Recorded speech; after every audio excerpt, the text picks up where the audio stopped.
This week on the Discovering God podcast, I have loved exploring the intersection of the world and theology, ministry and theology. The pros are, even in undergrad, to go back and to focus on what I really loved, what I feel I was made to do. It stretched me, it got me exposed to more thinking. It got me exposed to not just, I got exposed to biblical theology without realizing I was. And I wasn't realizing it was lighting me up in all good ways. Just because you feel like you're not a good student doesn't mean you won't do well in a topic that you respond well to. Yeah, absolutely.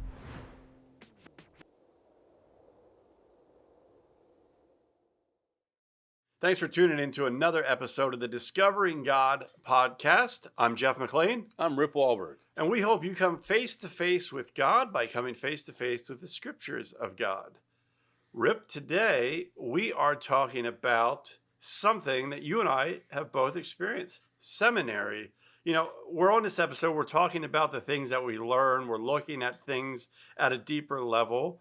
You and I both are seminary students, or I was a seminary student, right? And it's something that we are passionate about. Mm-hmm. And a question I hear sometimes is, do I need to go to seminary to know the scriptures? Or do I need to go to seminary to serve the church? Or sometimes people are just asking, there's an interest there, should I go to seminary? So my hope is to just kind of talk about our experience. Yeah. And then offer some reasons you may go, but also contrast that, and here's some reasons that's good not to go as well. Right. So tell me, you're in seminary. Where are you at? Yep. I'm at Regent University out of Virginia Beach. And what program are you in? So I'm doing a Master's of Theological Studies. They call it MTS. Yep. In biblical languages, and my language is Hebrew. Okay. So that'll push me primarily all Old Testament, as opposed to the divinity degree, right? A Master's of Divinity, which is the more common for pastors. Yeah. Where one of the big differentiators is that you get two languages in that degree, whereas I will have one. So that will push me more just Old Testament. All right. And did you want to ask me something else about that first? What's been your experience? Can you clarify it a little more? Yeah, tell me what it's good, bad is kind of the. Well, just a 30,000 foot view. Like, what does your journey look like in this program so far? A lot of consistent work. It definitely is a step up. I used to hear you when I was doing undergrad and you were doing seminary, and you'd be describing the nature of the reading you were doing. How it was more, but it went deeper. I'm starting to find that now. I'm like, it's a lot. There's more of it because it takes you deeper, and it's doing a deeper dive. Yeah. Than kind of skipping across at a certain level. It's getting down into a lot of nitty gritties. Yeah. But then again, that's kind of part of what makes it enjoyable. Because you're just like, I want to learn, so I want to learn more. Yeah. So that's been part of my experience. I've had some experiences in classes because it's, instead of going through the motions with gen ed classes still here and there, you're able to get more into directly what you want to be studying. And I've had some classes where we would do them on Zoom, and after a 3-hour class, I'd go upstairs and I would be on fire. In a good way. Yeah. Just like this was unbelievable. Our talks they were intense. It opened the scriptures in a whole new level. Yeah. Just incredible. So yeah, that's good. That has really made it enjoyable for me. I'm looking to move on from there eventually, do a bridge degree so that I get enough credits so I would ideally like to go into a PhD program. Yeah. But that'll be a few years away still. So we'll see. All right. But that's been a bit of my experience. How about you? Yeah. When did you start? You're not in it now. You're you're basically done with seminary. Well, yes and no. Can you define seminary Oh, most specifically yeah. for the moment, and then finish with your thought? A college or university that is specialized around theological studies, Okay. either practically or academically. Is there a difference between seminary, what Mhm. we call seminary, and divinity school? No, but between a Bible school, yeah. So Okay. most, if you go to older campuses, usually they'll call their theological side divinity, and that means that the college has multiple things. Like I think of Campbell University or Princeton or Harvard, where they have their School of Divinity, which is their theological side, and then there's their law side, then blah blah blah. So Other medical. in those bigger universities, the divinity side tends to be seminary as a department, where a seminary is a standalone college that all they do is college academic levels of theological or practical theological work. But when it's set inside of a university setting, That's been my experience. I then can't it's think called of any. divinity. I can't think of any school. divinity school, and so maybe I'm wrong. No, I think you're right. Yale Divinity. Right. That's why Regent as a university, Yep. it's Regent Divinity. Yeah. So what got you Yeah. started into seminary? Yeah, so I went to Fuller Seminary. I did a master's in theology and ministry, and then followed that up with a master's in global leadership, which is kind of a intercultural study. It's how in our practical missional side of world theology gets practiced. And what interested me in this really was, as we've already established in other episodes, a love for the scriptures, and I wanted to take a deep dive. Mm-hmm. I never felt I was good enough. So I grew up in a time where I took work study and internship to get out of high school because my own guidance counselor told me, you should probably consider these things because your grades aren't really that great, and you'll do better elsewhere. And I believed that about myself in a self-sabotaging way. It took other people affirming it in me, saying, I think you do really good studying this. But I have loved it. I have loved exploring the intersection of the world and theology, ministry and theology. In fact, I've been accepted to several DMin programs and also a Doctor of Theology program. Right now, I think I'll be taking a DMin program. I'm hoping to start that first this year, which is a Doctorate of Ministry. Again, more of the intersection between theology and the practical. Practical, yeah. And a little easier to finish than the PhD right now at the age of my kids. But I'm waiting somewhat too. I'm actually finishing a third master's in business administration, which is not related to my theological studies. You're collecting these things like Baseball cards. Yes. But I say that just to say, as we get into this topic, just because you feel like you're not a good student doesn't mean you won't do well in a topic that you respond well to. Yeah, absolutely. I mean, I get what you're saying about your story, but that was unfortunately so short-sighted. I had my own version of that, actually. I figured you did, yeah. But it's so short-sighted by that counselor, because when you listen to the book, when I'd hear you talk about the books you read, I'm like, darn, I've never read those. And they're not easy books. It's not like you're just reading, so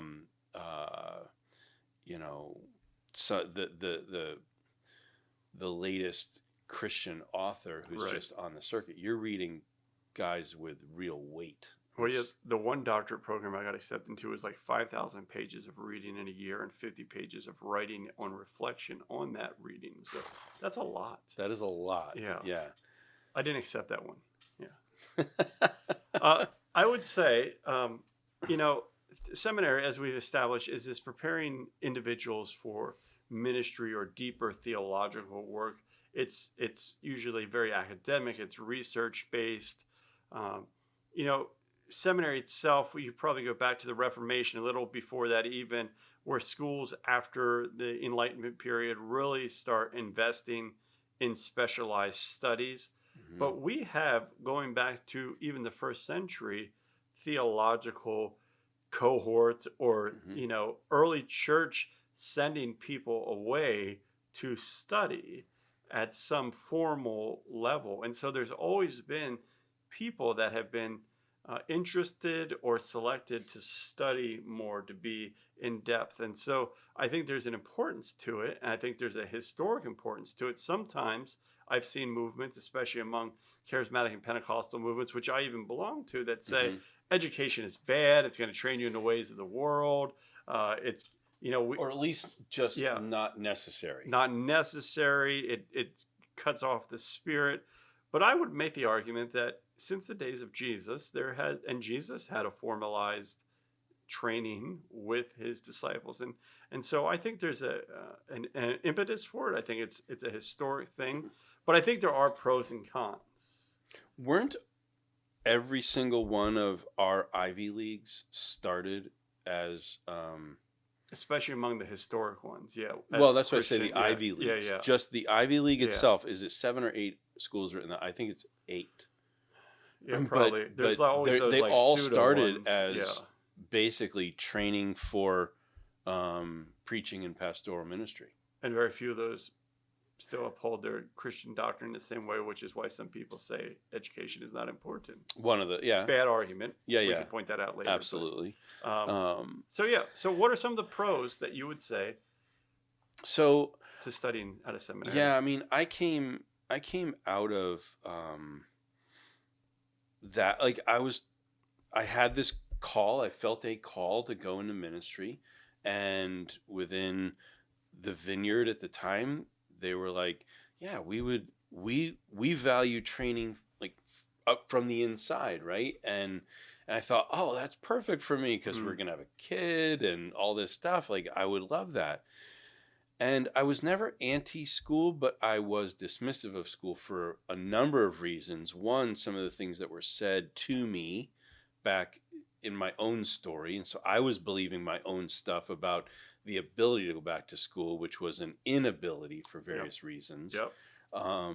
And then secondly, because it seemed prohibitive, right? To take the time, move a family and all that. I just couldn't, as the sole provider, or primary provider at that time, boy, that just seemed insurmountable. So I was never anti, but I will say I felt like I had enough from the education of my of K to 12.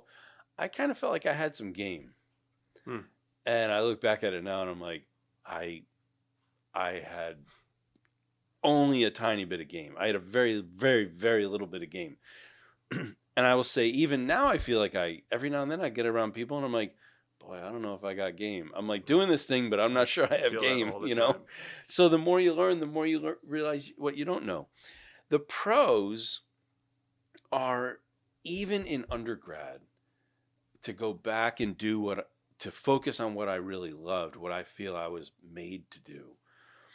It stretched me. It got me exposed to more thinking.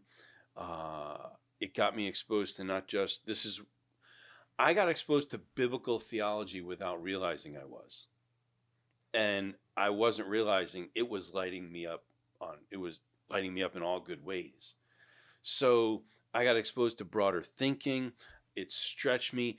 It showed me areas of pride in my life that were 20 and 25 years old. Wow.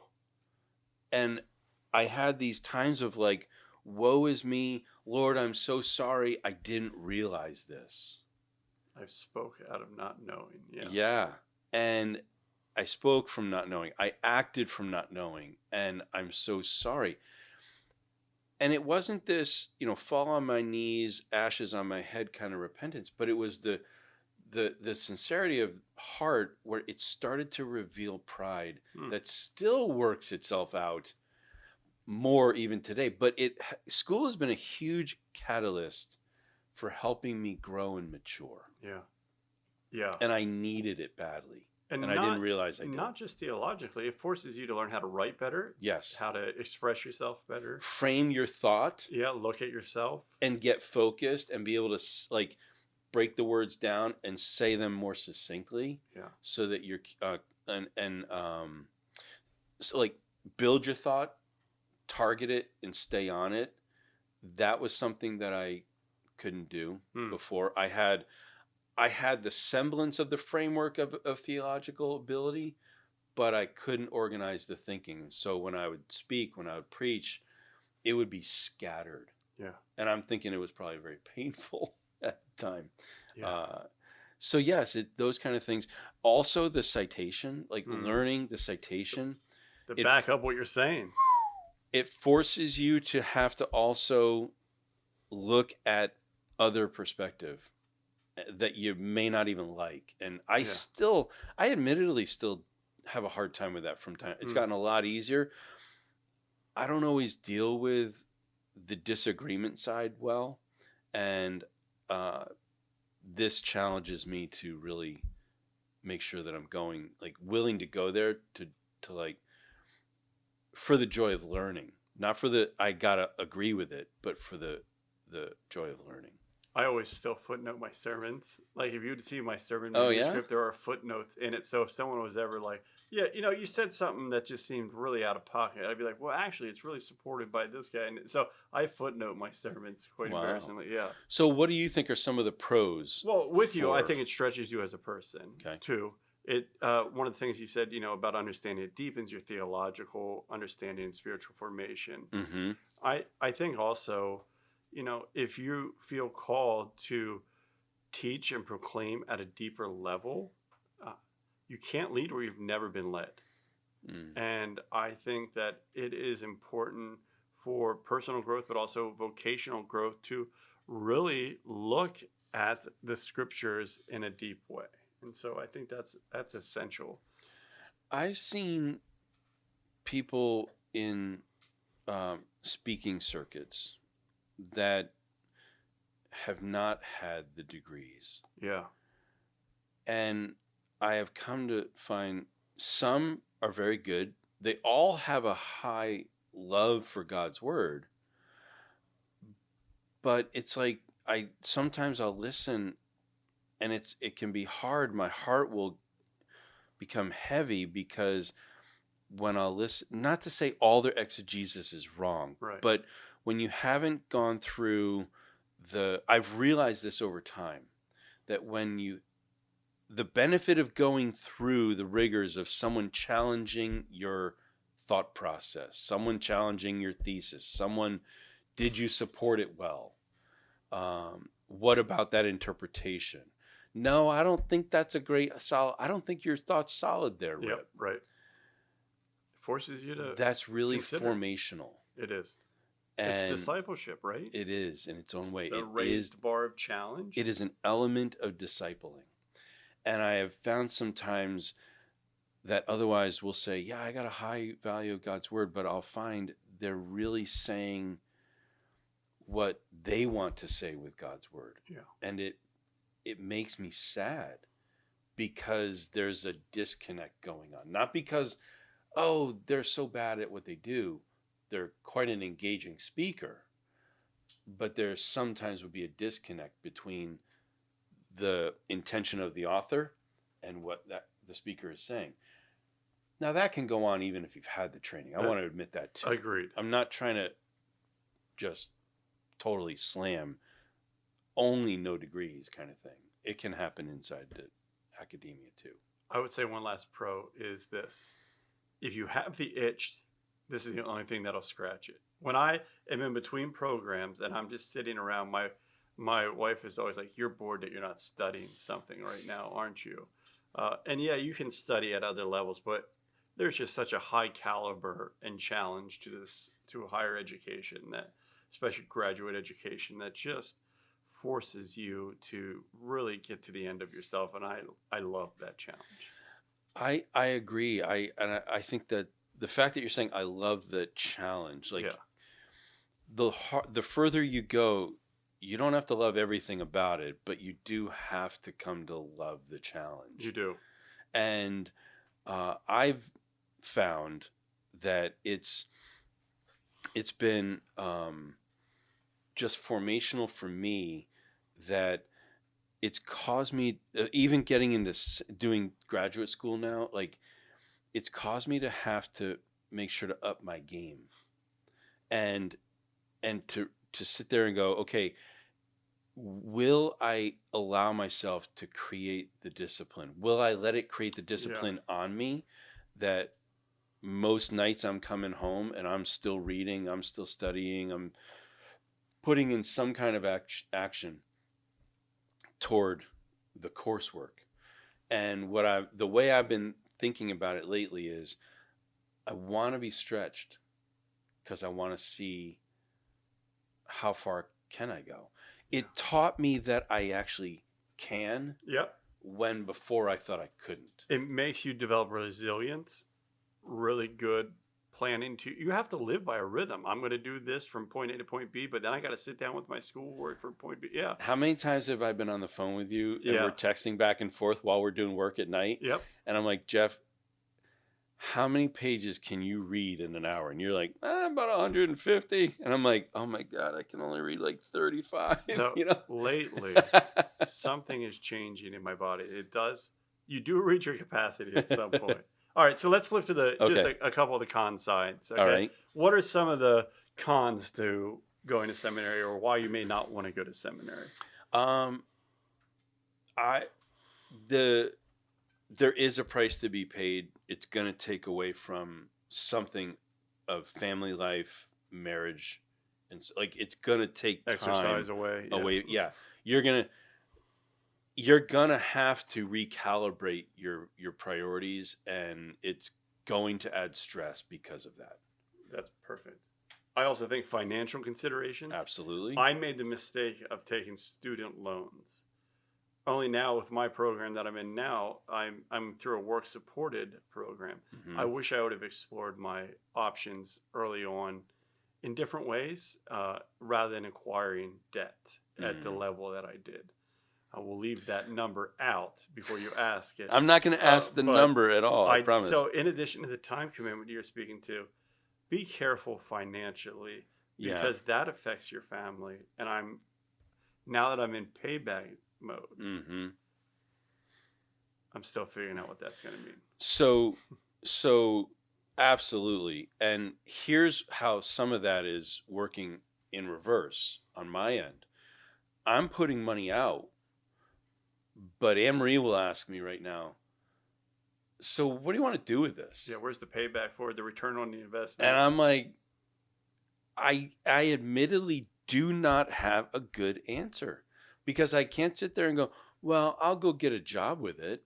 Number one, I already had the job, and I'm not convinced. I still don't know where the future of church is and in what capacity I want to participate, but I don't know what God is.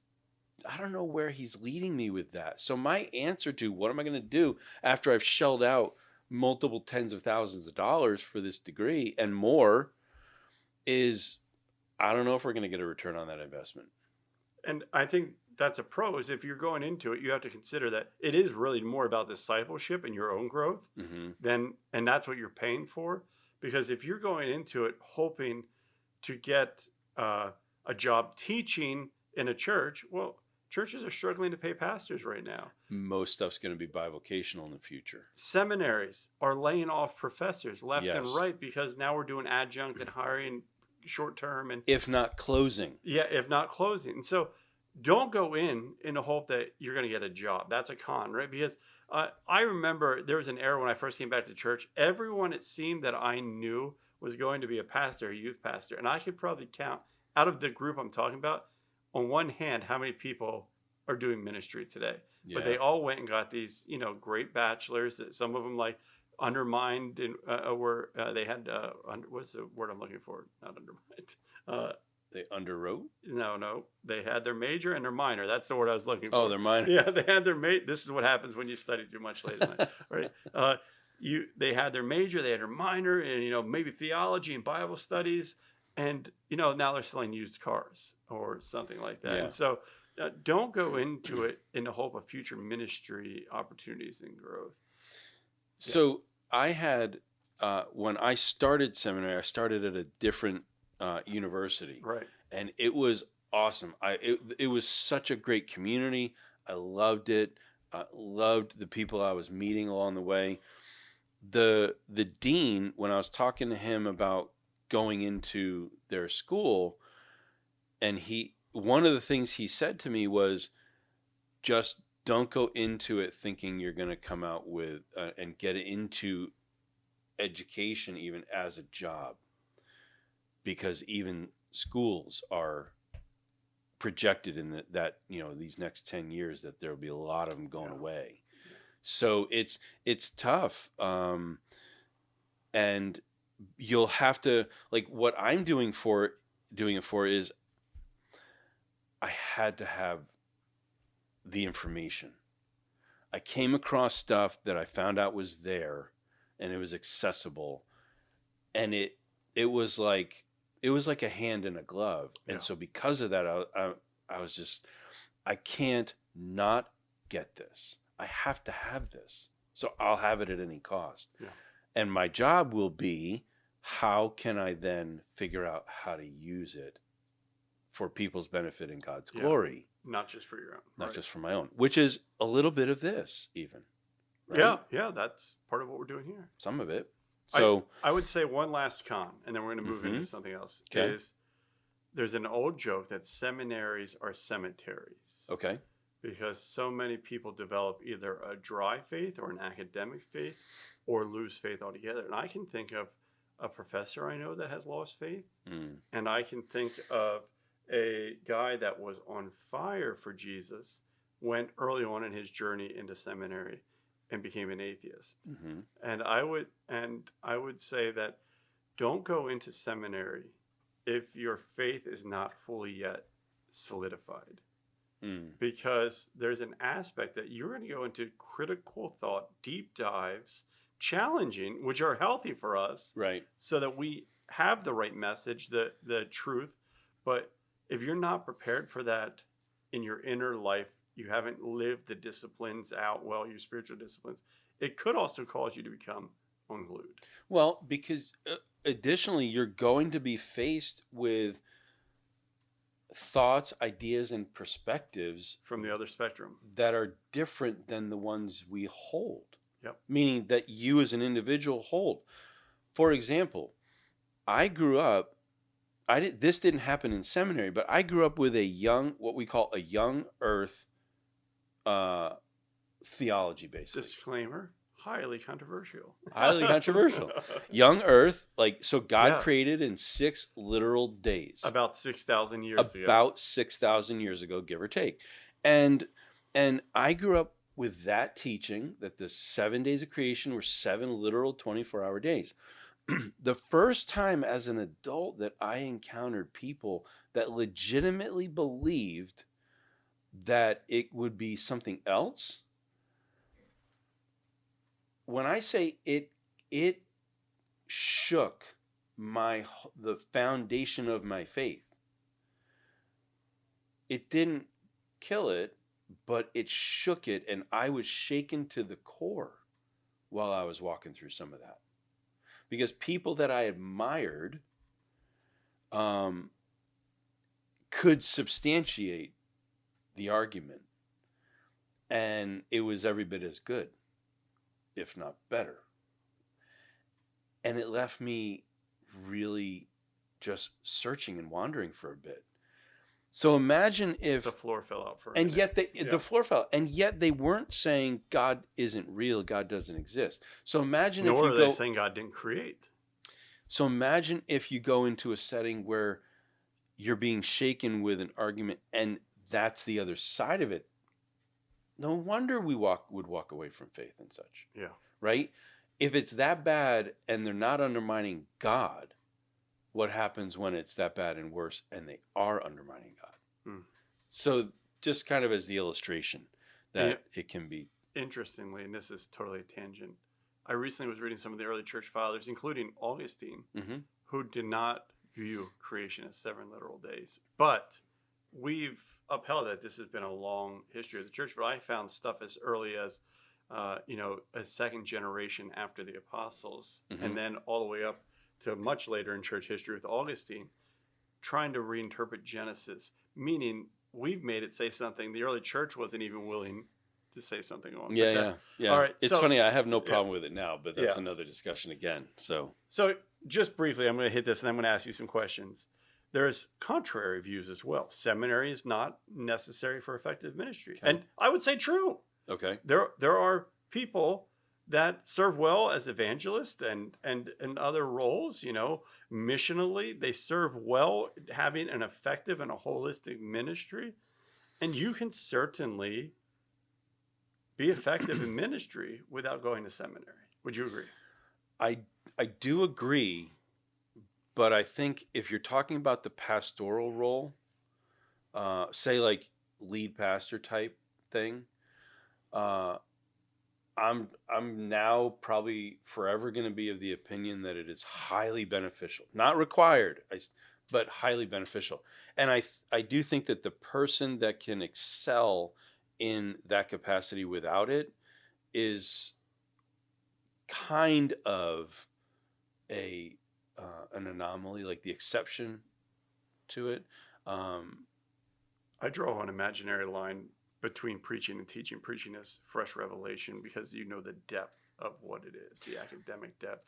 Yeah. And teaching is kind of the face value or repeating what you've heard from the deep guys and girls. And so I think in many ways, if you are going to be in a teaching, preaching, professoring kind of role, there is a responsibility to know the scriptures. I think I've shared this story before, but I remember visiting a church one time where the pastor was reading, I think it's out of Proverbs about the leeches. And he's like, I don't really know what this passage means, but, and right there, that totally, I was disconnected. I was on my spiritual search. I was like, Yeah.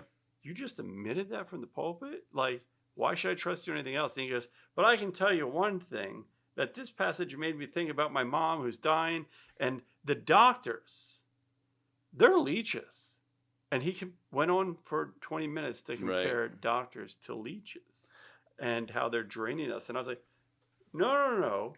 You need to study, as the scripture says, to show yourself proved that you know what you're teaching and discipling is, because you just discipled us in something completely irrelevant to the faith. And you made the text say something that it really isn't saying. It probably disconnected a bunch of doctors that were.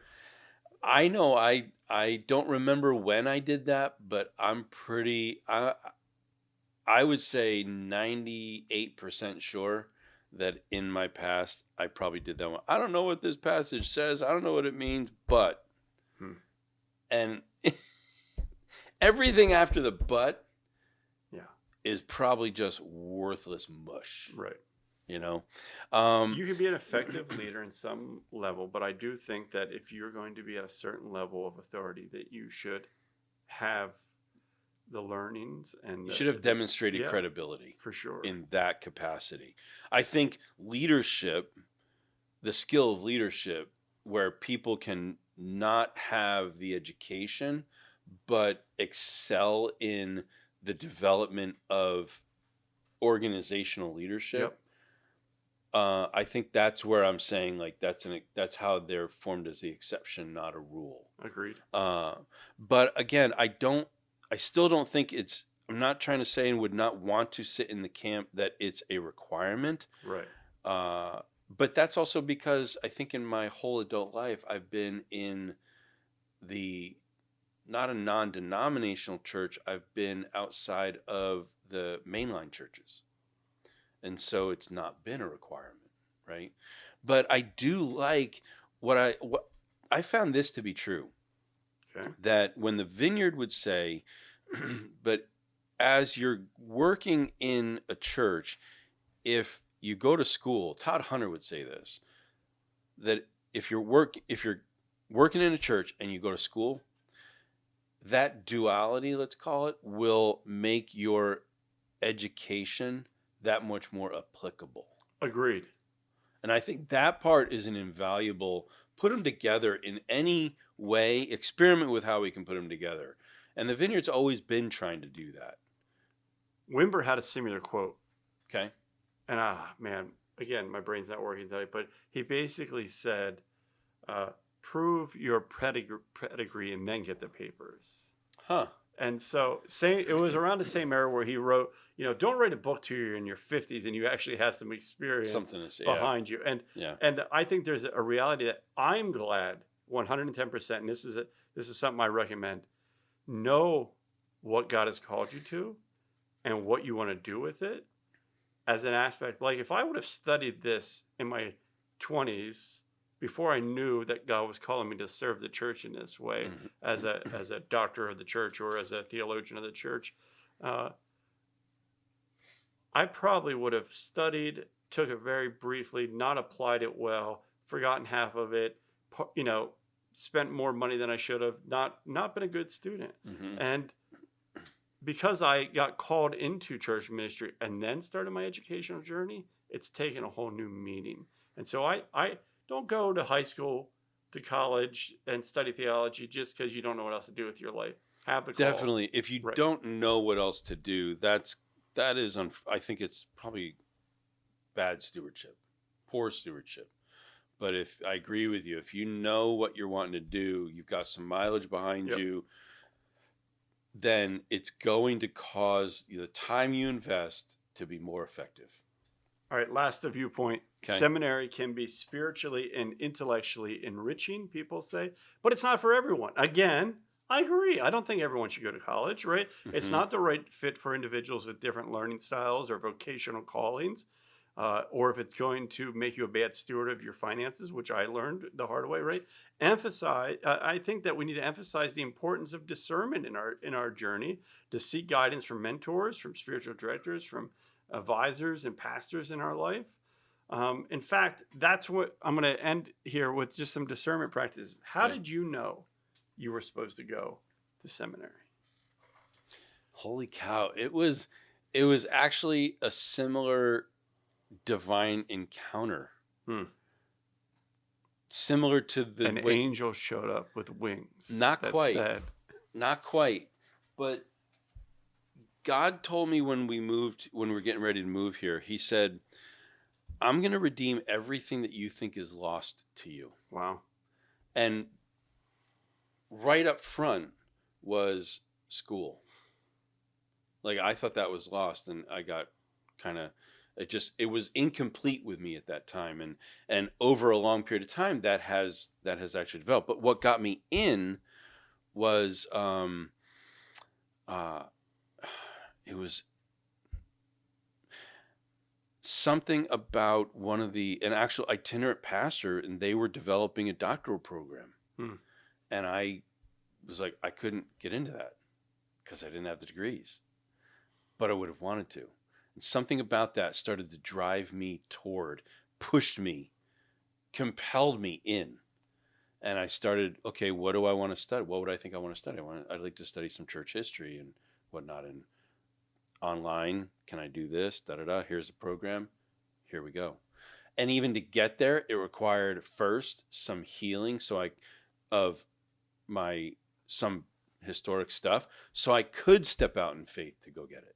Yeah, that's interesting. So that was So you almost started with the end in sight. There was a doctoral program you would have loved to have been part of, and that drove you back in. Where I started in a very different way. I had unfinished undergraduate studies. Mine were, by the way, too. Okay, I took a placement test to go right into master's level study. Completed 2 master levels, said I will, after the first one, I said, I'll never do anything else. Then I decided to do another one. And then I said, I'll never do anything else. Then I went back and finished my undergraduate, so backwards. And then even for a while, I said I would never do a doctoral study. And, during my second master's, I knew for sure I'm going to do a doctoral study. Yeah. And so for me, it's been these kind of discernments along the way. But I never heard, that I can remember at this point, a divine intervention from God. But I started reflecting and inventorying my life and what was missing. And when I was on my spiritual search, I was always reading. I'd go buy a book on sociology. I'd read Carl Jung. I'd go pick up a theological book, and I would read it. In fact, recently a friend of mine that knew me years ago, he said, do you know, I remember you always had a book and a journal in your hand. He said, I never saw you without a book and a journal in your hand. And this is way before schooling. And so I realized there was this recurring pattern that I like to learn. Yep. what was stopping me is I thought I wasn't good at it. So what got me over that and made the decision for me is people were affirming me along the way. Hmm. And then eventually I thought I was going to have to go to a lesser school because I wasn't smart. And someone said, where would you go if you could just choose? And I said, well, I'd go to Fuller Seminary. Some of the greatest minds for me came out of there and influences on my life. And when that individual asked me that, it was like a light bulb came on and like I could see the road already out in front of me. So Isn't that not interesting? not otherworldly, but definitely like, oh, that's just, I'm gonna get in there. And I got in. They asked me to take a pre-theological class to prove I could compete. Hmm. And throughout that whole class, he was like, "Why were you even in this class?" Like they and since then, I've continued to find, there's times that I'm not as smart as other people, but there's constantly professors, praise your critical mind, or Hmm. that these are confirmations for me Hmm. along the way. And so inventorying myself, letting others speak into my life, and I just had a peace on it. Oh yeah. Probably Yeah. went around, not in the wisest way. We can still walk out what God's calling us to, not in the wisest way with loans, but But we do it. that's a serious consideration in our Yeah. time, right? But um, I shoot. Sorry. It's fine. Keep going. Well, I was just You going had to a say, thought. this is what I'm going to tell. If you're thinking about seminary, pray about it, meditate on it, inventory your life, seek wise counsel. Don't make the decision on your own. Even if you do make the decision to go, seek wise counsel of how to do it right.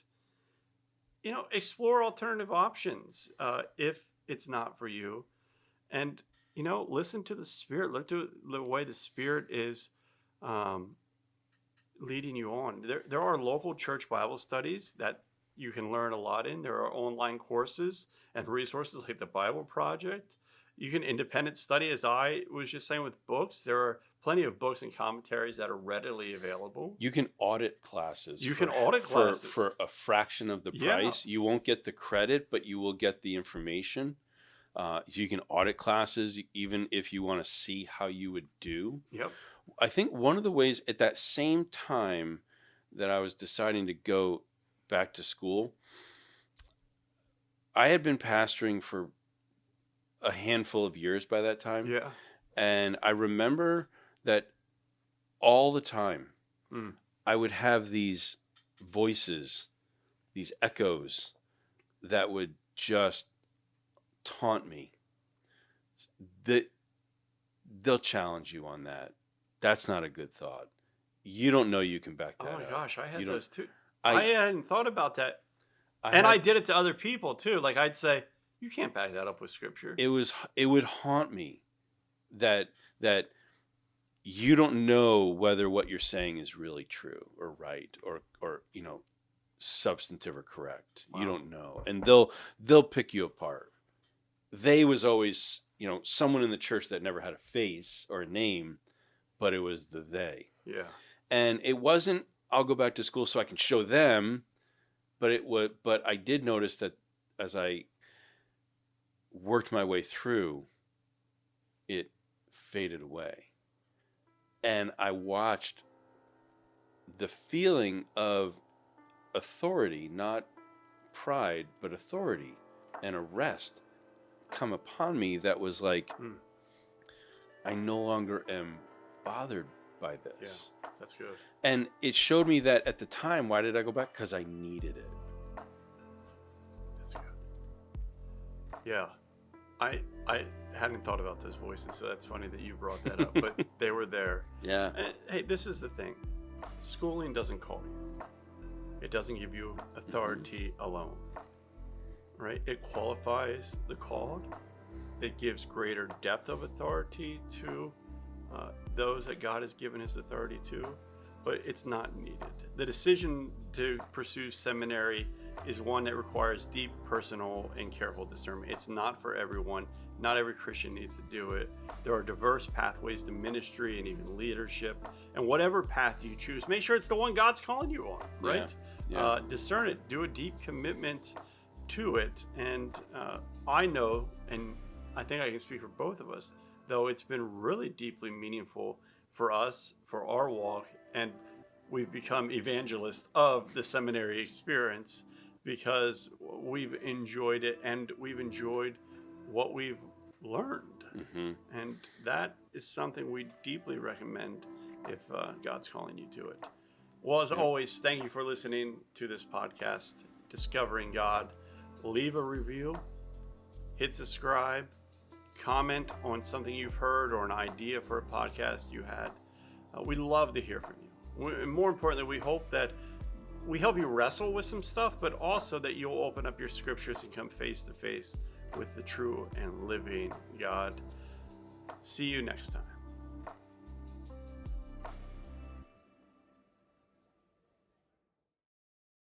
We hope you enjoyed another episode of the Discovering God podcast. And if you did, please like, share, subscribe, and comment. And you can find us on all the social media platforms under Discovering God. Just look for the compass.